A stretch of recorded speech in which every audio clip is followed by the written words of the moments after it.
मैं और मेरी पत्नी 6 महीने बाद ब्रेक लेकर बाहर घूमने निकले थे। हम दोनों पेशे से डॉक्टर हैं। हॉस्पिटल से छुट्टियां लिए हुए बहुत दिन हुए थे। सच में उस दिन मेरी पत्नी राधिका बहुत खुश दिख रही थी। छुट्टियां बिताने के लिए मैंने खंडाला घाटी के एक गांव में पुराना फार्म हाउस बुक किया था, जहां सिर्फ मैं और मेरी पत्नी एक साथ वक्त बिता सके और इस हसीन जिंदगी में कुछ खूबसूरत यादें बना सके।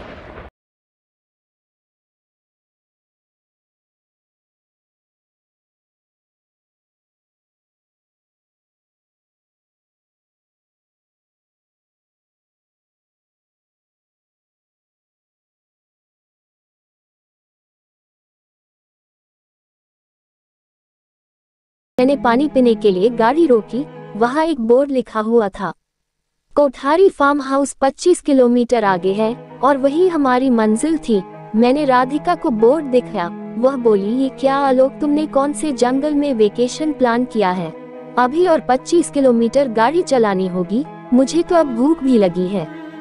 मैंने कहा, सब्र रखो मेरी जान, फार्म हाउस तुम्हारे लिए कोई रेलवे स्टेशन के बाजू में नहीं बनाएगा। फिर हम दोनों गाड़ी में बैठे। तभी हमें सामने से एक बीड़ी पीती हुई अधेड़ उम्र की औरत आती हुई दिखाई दी। वो हमारी तरफ ही देख रही थी। उसके चेहरे पर एक अजीब सी शैतानी मुस्कान थी, मानो उसे जो चाहिए वह मिल गया हो। राधिका मजाक मजाक में बोली, देखो तुम्हारी पुणे वाली काकी कैसे बीड़ी पी रही है। मैंने कहा, मेरी नहीं, वो तुम्हारी मुंबई वाली काकी है, जो चुप चुप के घर के दरवाजे खिड़की बंद करके सिगरेट फूंकती है। इस बात पर हम दोनों एक साथ हंस पड़े। हमारी गाड़ी बहुत आगे आ चुकी थी। अचानक वह बीड़ी पीने वाली औरत हमें फिर से दिखी। राधिका बोली, आलोक देखो, वह बीड़ी वाली औरत इतनी जल्दी हमारे आगे कैसे पहुंच गई।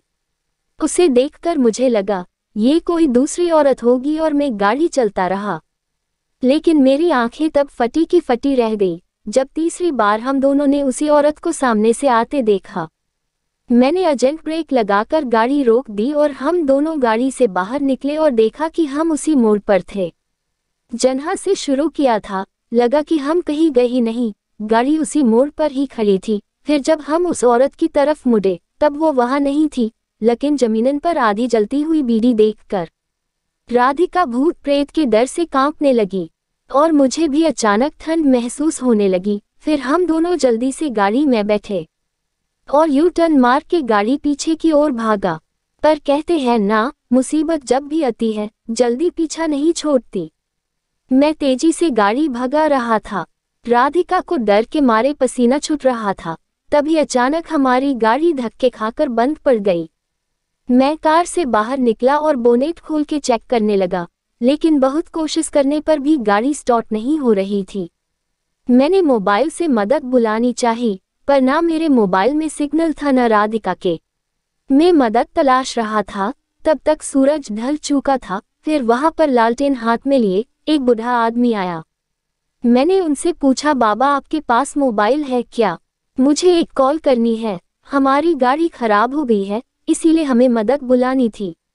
बाबा बोले, बेटा मेरे पास तो कोई मोबाइल नहीं है, पर मेरा घर यही पास में ही है, चाहो तो तुम वहां चल के मेरे लैंडलाइन से फोन कर लो। मेरे पास भी कोई पर्याय नहीं था। फिर मैं और राधिका पैदल ही बाबा के पीछे पीछे चल दिए। झड़ियों के टेढ़े मेढ़े रास्तों से लालटेन की टिमटिमाती रोशनी में कुछ 10 मिनट में हम उनके घर पहुंच गए। राधिका मेरे कान में धीरे से बोली, ये घर नहीं, कोई पुरानी हवेली जैसा लग रहा है। मैंने कहा, तुम्हें तो पसंद है न पुराने घर और भूतों वाली कहानियां। ये सुनते ही वो मेरी तरफ गुस्से से देखने लगी। फिर मैं चुप हो गया। बाबा ने घर का दरवाजा खोला और हम तीनों अंदर गए। अंदर घुप अंधेरा था। बाबा बोले, अरे बेटा लगता है लाइट चली गई है, फोन सामने वाले कमरे में है, तुम वहां जाकर थोड़ी देर रुको, लाइट आते ही फोन चालू हो जाएगा, फिर तुम जिसे चाहे कॉल कर लेना।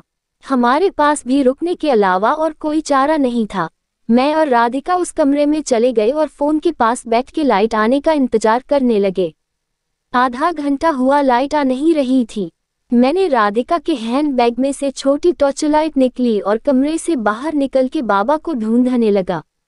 मैंने बाबा को आवाज दी पर उन्होंने कोई जवाब नहीं दिया।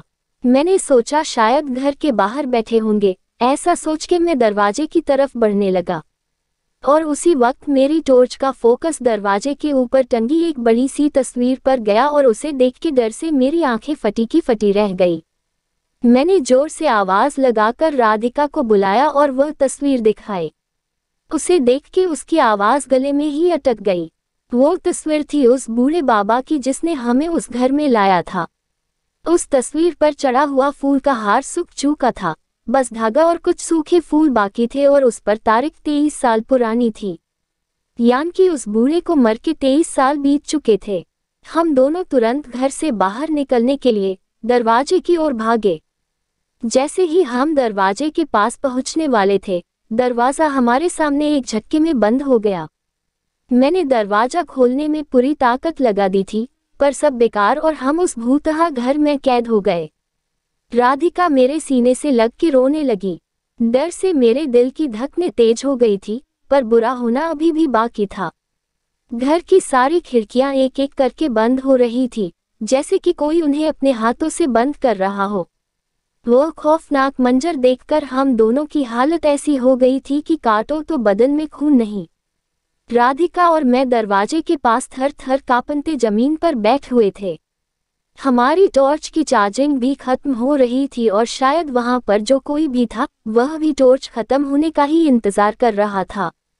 हमारे सामने रखी आराम कुर्सी घिरे घिरे हिल रही थी, जैसे कि उसमें कोई बैठा हो। हमारी निगाहें भी उसी कुर्सी पर थी। अब तक कमरे में सिर्फ दो लोगों की सांसों के चलने की आवाज थी, एक मेरी और एक राधिका की। थोड़ी ही देर में हमारी टॉर्च बंद हो गई और कमरे में नरक का अंधेरा छा गया था और फिर मुझे राधिका की आवाज आई, उठो आलोक उठो, जल्दी उठो, फार्म हाउस आ गया है। मेरी आंख खुली तब मैं कार की पिछली सीट पर सो रहा था और तब मुझे पता चला कि सब एक भयानक सपना था।